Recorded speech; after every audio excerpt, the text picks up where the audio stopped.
when the Islamic warrior Saladin conquered the Crusaders and took control of Jerusalem, all right, he entered into an agreement that the Muslims would protect the Christian churches. And so he appointed 2 Muslim families. Both of these families have been in Jerusalem for, close to 1,000 years.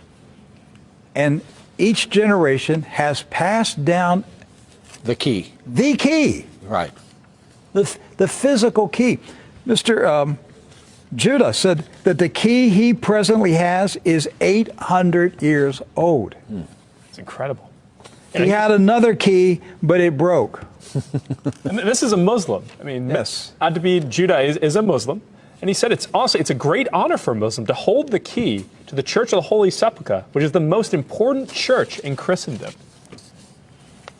That's not disrespect. That's, we don't hear this in America. We don't hear, because what we have been told is Christian Americans, you should hate Muslims, you should kill Muslims. Because they're going to tear down all the churches and basically just ransack them and everything else. But here we have 2 families that for nearly 1,000 years have actually been watching over Christian churches. That's right. So who planted into our minds here in America that we should hate and kill Muslims? Who planted that thought in our head? Because it came into our society after 9/11. That's correct. So 9/11 was a calculated, planned operation, and it changed everything in our country. And so we were saturated with media propaganda, which who owns the media in this country? So we're saturated with this media propaganda. You Americans, you need to hate Muslims. You need to go to war. You need to send your sons to go kill Muslims. All right?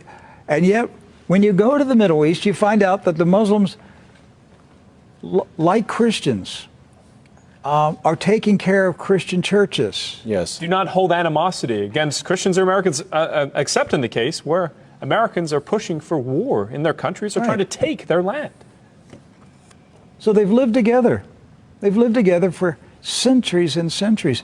Jews, Christians, and Muslims have lived together for centuries. They were buying and selling. They were trading. They were doing business together. They were building houses next door to each other for centuries. And it didn't change until the Zionists came. Now, see, you say, wait a minute, I thought Zionists are Jews.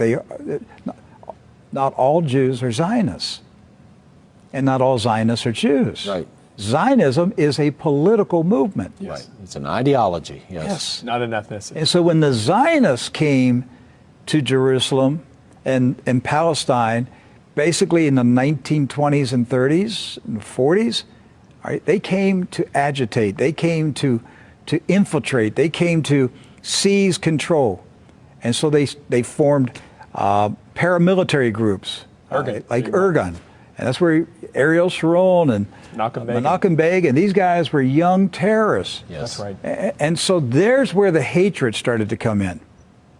The fighting, the animosity, the bitterness. But it didn't start until the Zionists appeared. The fighting, the animosity, the bitterness. But it didn't start until the Zionists appeared.